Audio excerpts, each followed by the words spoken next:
Beneath Gene Hackman's mansion, there is a tunnel. It drops 312 feet straight down into the ground. Federal agents discovered it, and what they encountered at the bottom has never been fully disclosed anywhere. When investigators from the FBI showed up at Hackman's Santa Fe estate on February 26, 2025, they were there for a routine death call. 2 elderly people, natural causes, paperwork, the kind of assignment that gets wrapped up before lunch and filed away before the day ends. But inside the private library, tucked behind mahogany paneling that looked completely indistinguishable from every other wall in the room, they uncovered a hidden passage, stone steps leading down into blackness, cold air rising up from somewhere far below, air that felt older than the structure above it. And the further they descended, the less routine any of it seemed. 47 crates, a ledger written in German, dated 1947, photographs with faces deliberately removed and symbols covering the chamber walls that match no known language on Earth.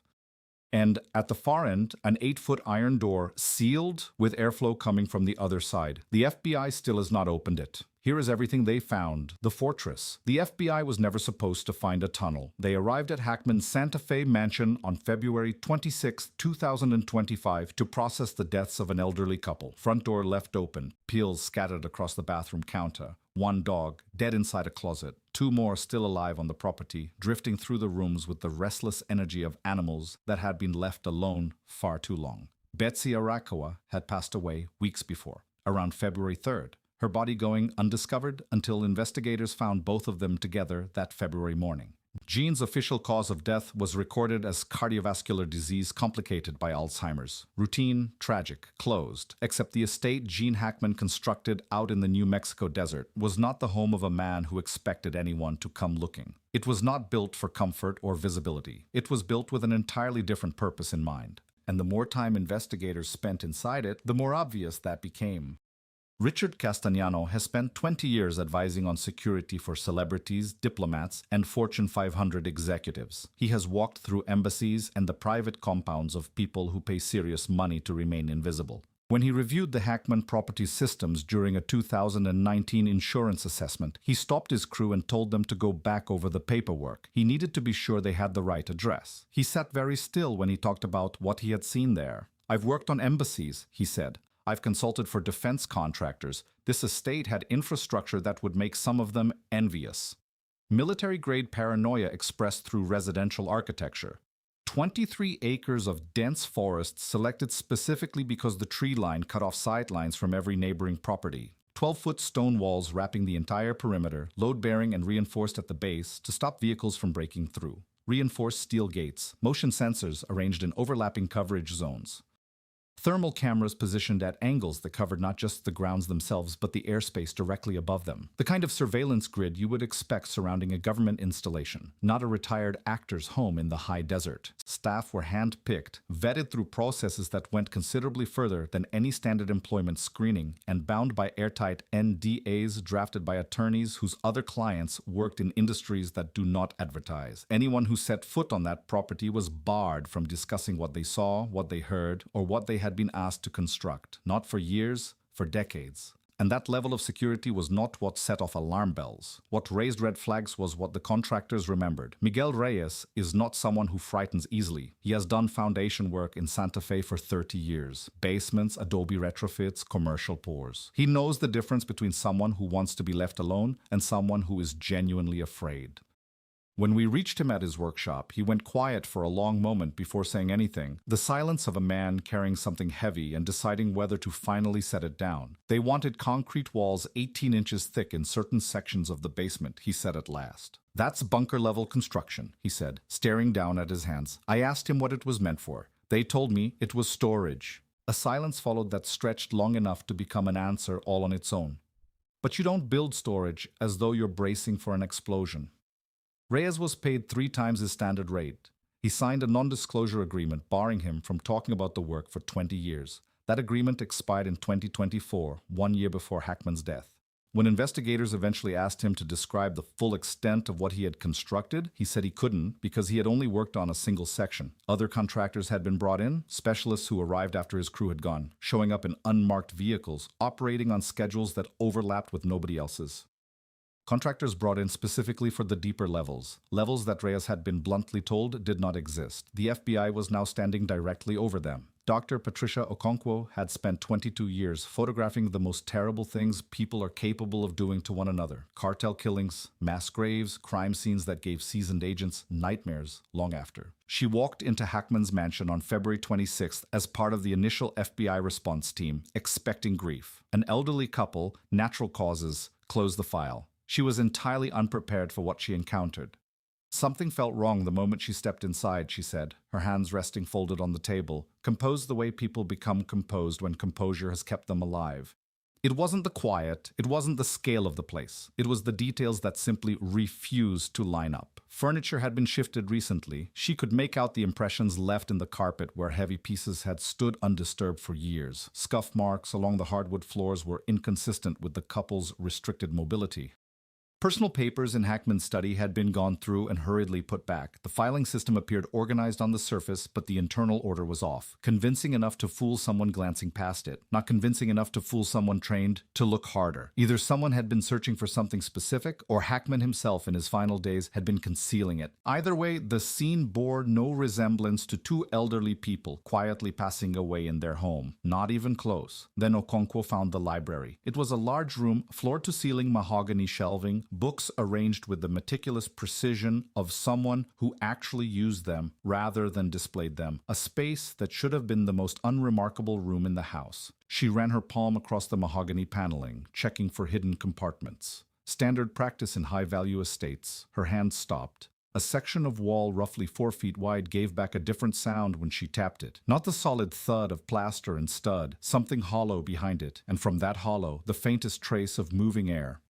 Behind the panel, concealed so completely it would have been invisible to anyone not already looking, was a narrow passageway, stone steps worn smooth by what appeared to be decades of foot traffic, spiraling downward into total darkness. The air rising from below was cold and damp, carrying a mineral quality, the smell of deep earth, and something else underneath it that no one in the room could name. One agent described it as like cracking open a tomb that hadn't been touched in centuries.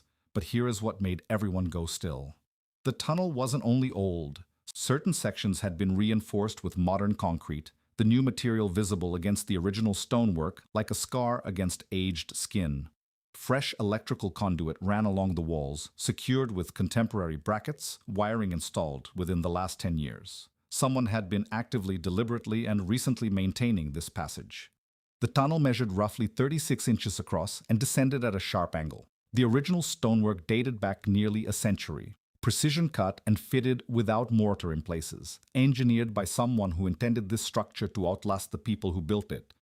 Okonkwo stood at the top of those steps for a full minute before she went down. "I've been in situations where every instinct I had told me to walk away," she said. Her voice, which had remained even throughout the entire conversation, dropped half a register. "Crime scenes where the threat was plain to see. This was something different. My body sensed the threat before my mind could process it." She went down regardless. What the FBI discovered at the bottom required nearly 15 minutes to reach. 15 minutes of narrow stone steps, moving in single file, flashlight beams slicing through a darkness that seemed to grow denser the deeper they descended. The temperature fell steadily with every step. The sounds from the house above faded completely somewhere around the midway point. 312 feet beneath the library floor, the staircase emptied into a chamber. It measured roughly 40 feet by 60 feet, with ceilings arched in a style that local historian Dr. Elena Vasquez identified as consistent with Spanish colonial construction from the late 1800s. The archwork pointed to skilled craftsmanship, someone who possessed both the knowledge and the resources to do the job right, built with permanence in mind. Vasquez speaks in careful, measured sentences, someone who built her entire career on precision. But she had not been sleeping well since she started researching this property, and it showed plainly. She leaned in when she described what her records had uncovered. The property exchanged hands 7 times between 1920 and 1965. Every transaction was deliberately arranged to conceal the buyer's identity. Shell companies, anonymous trusts, intentionally vague paperwork. She pressed her fingertips together. That's not how normal real estate moves. That's the kind of paper trail you construct when you're concealing something valuable, or someone. Between 1945 and 1950, 3 separate surveys of this land were commissioned. All 3 surveyors submitted incomplete reports. 2 left New Mexico within months of starting their work. The third died in a car accident 6 weeks after his final visit to the property. The accident was ruled unremarkable. Nobody gave the timing a second glance. Now the FBI stood inside a chamber those surveyors had never finished documenting. The room was packed with wooden crates stacked against every wall, 47 in total. According to the initial federal inventory, some remained intact, the wood still solid, constructed to the same standard of durability as the chamber itself. Others had deteriorated with age, their contents spilling out across the stone floor. Dust blanketed everything, the kind that takes decades to settle, lying in even layers across flat surfaces. Yet in certain spots near the crates, that dust had been disturbed. The disturbances were not random. They traced a clear path from the base of the staircase to specific crates and back, then continuing toward the far wall. A deliberate route, walked more than once by someone who knew precisely where they were headed. Somebody had been inside this chamber, and it was not the FBI. Inside one crate sat a leather-bound ledger dated 1947. Every page was filled with names, dates, and financial figures, all of it written in German, in a precise clerical hand that pointed to formal training. Another crate contained 63 photographs, fragile and yellowed, depicting men in military uniforms that matched no recognized armed force from any known nation. Some images showed meetings held in dimly lit rooms. Others captured locations that researchers still cannot place on any existing map. Several featured individuals whose names had been deliberately removed from any accompanying documentation. One photograph brought every agent in the room to a standstill. It showed a group of men gathered in front of what appeared to be the very entrance to this tunnel. The same stonework, the same arch, captured in the 1940s based on the clothing and image quality. The group was posed with the deliberate arrangement of a photograph that carried weight, a moment being formally recorded. Two faces had been carefully cut away using a sharp instrument, not torn, but cut. Precise removal, clean edges, carried out by someone who had made a considered decision about which faces the world was never meant to identify. Someone did not want these men recognized. Ever. But the photographs were not the worst thing the FBI found inside that chamber. Not even close. The symbols. When Dr. Okonkwo's flashlight swept across the far wall, she dropped her camera. The walls were blanketed in markings, hundreds upon hundreds of them, stretching from the floor all the way up to the peak of the arch ceiling, covering every reachable surface with a density that implied years of dedicated work. These weren't scratched or hastily scrawled. They were carved with precision, with clear intention, with the kind of patience that belongs to someone who knew this work was built to last. They matched nothing in any known language or writing system on Earth. Not ancient, not contemporary, not any of the thousands of documented systems that linguists and archaeologists have cataloged across the entire recorded span of human civilization. During the initial documentation process, she photographed more than 300 individual symbols. Her hands wouldn't stop trembling. In 22 years, she had never reacted that way to a piece of evidence. I couldn't look at them for more than 30 seconds at a stretch, she said, followed by a long silence. I've encountered things that would shatter most people, but those symbols made me feel like I was looking at something I had no business seeing. No one said a word for quite some time after that. Copies of the photographs were passed along to a working group that eventually grew to include linguists from 3 separate universities, cryptographers holding government clearances, archaeologists focused on colonial southwestern history, and specialists in historical esoteric symbol systems. Not one of them arrived at a consensus. Not one could identify a single symbol with any confidence. Certain markings bore a resemblance to ancient alchemical signs from medieval Europe, but with alterations that suggested either deliberate modification or a parallel tradition that had evolved entirely on its own. Others appeared to be technical schematics, precise geometric diagrams depicting some kind of mechanism, a visual vocabulary of function rather than narrative meaning. It was the sophistication of these diagrams that unsettled the engineers brought in to review them. They looked designed. They looked like actual blueprints for something tangible. And then there were the ones that corresponded to astronomical charts. Dr. Marcus Webb, an astrophysicist who later studied the photographs, devoted 3 weeks to the analysis. He selected his words with care. If these charts reflect genuine stellar positions, they would correspond to a point in time roughly 12,000 years in the past, he said, then paused. Or possibly, and this is where it becomes genuinely disturbing, 12,000 years into the future. The level of mathematical precision is extraordinary. Whoever made these wasn't approximating. They possessed an understanding of orbital mechanics that would have been completely unattainable in the 1800s. 3 theories have taken shape. First, an eccentric former owner, a well-funded amateur occultist with too much money and too much time. Second, coded communications designed to be unlocked only by someone possessing the correct key. Third, the theory that keeps researchers staring at the ceiling at 3 in the morning. These symbols represent knowledge that was never supposed to surface.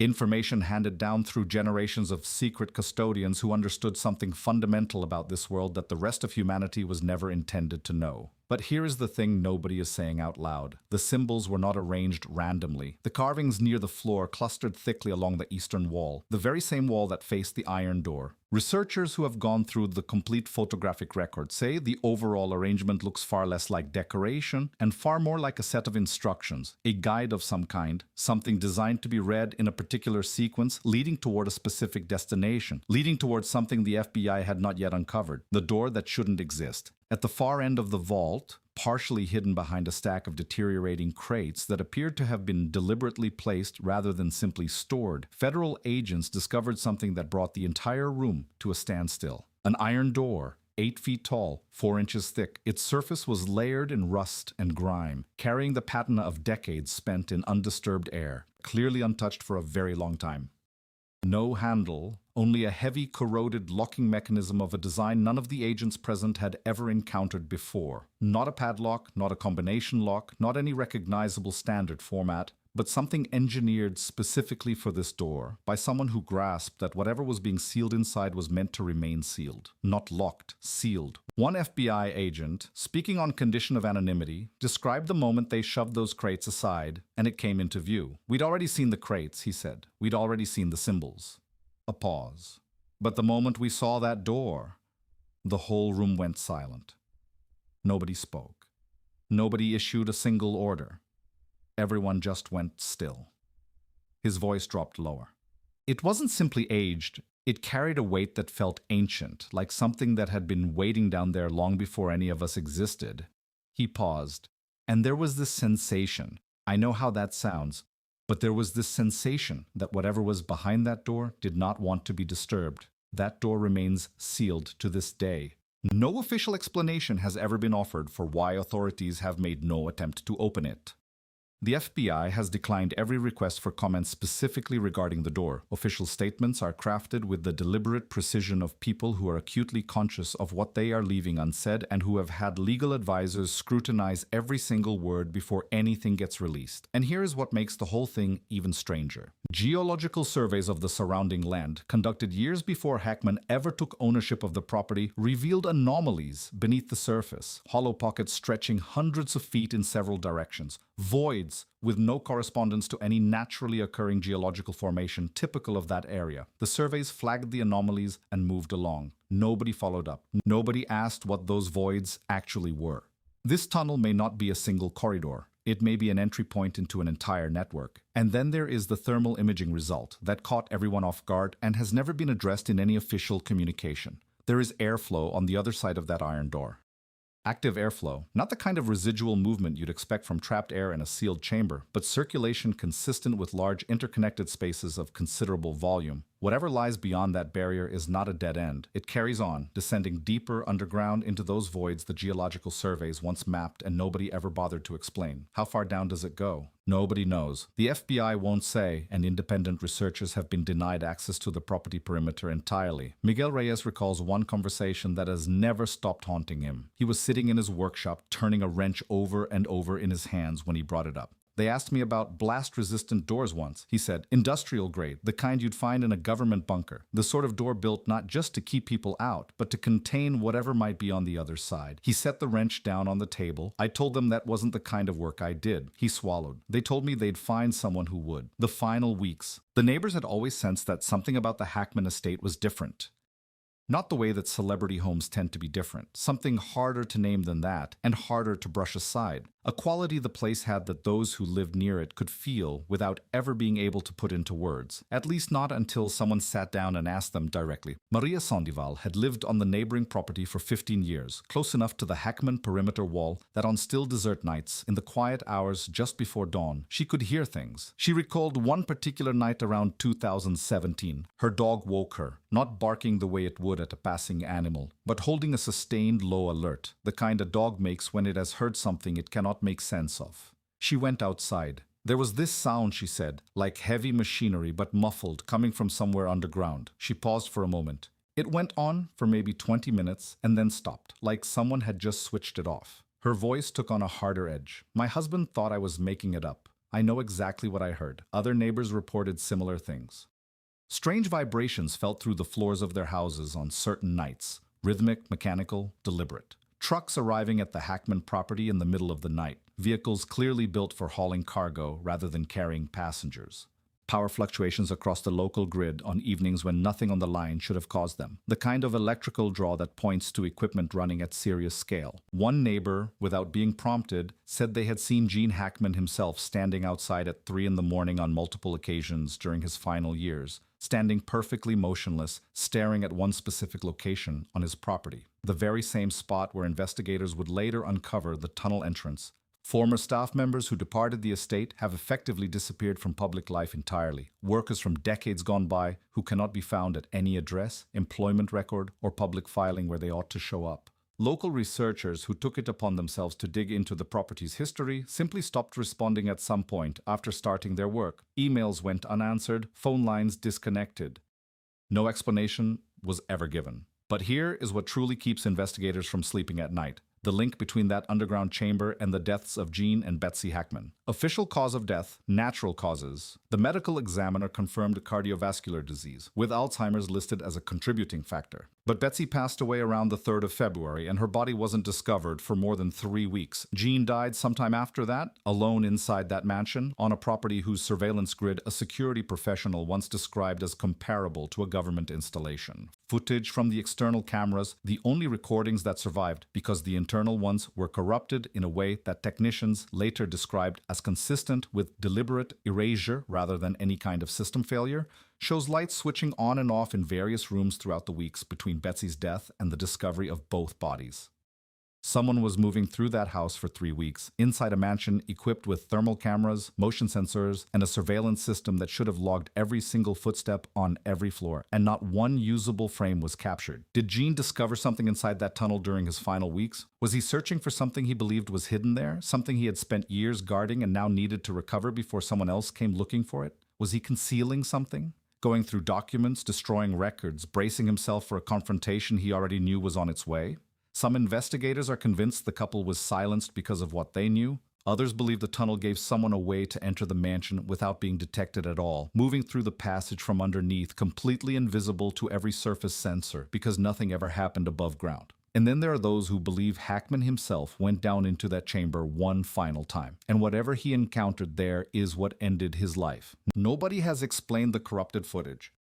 Nobody has explained how Betsy's death went unnoticed for 3 full weeks on a monitored estate, and nobody has explained why, in his final days, Gene Hackman appeared to be methodically sorting through his personal documents, as though he knew precisely who was coming and exactly how much time remained. What they don't want you to know, the investigation is still active. FBI forensic teams are continuing to work through every artifact, every document, every symbol etched into those ancient walls. Progress has slowed in recent months, which either means the analysis is being handled with great care, or means that certain discoveries have created complications that need to be resolved at a level well above the field team. Dr. Vasquez has pulled together a group of historians, cryptographers, and archaeologists to work through the limited evidence that has been made publicly available. The thin trickle of information that has leaked out through FOIA requests that were partially fulfilled before being shut down, and through accounts from people who were present in the early stages of the investigation and have since found various careful ways to speak about it.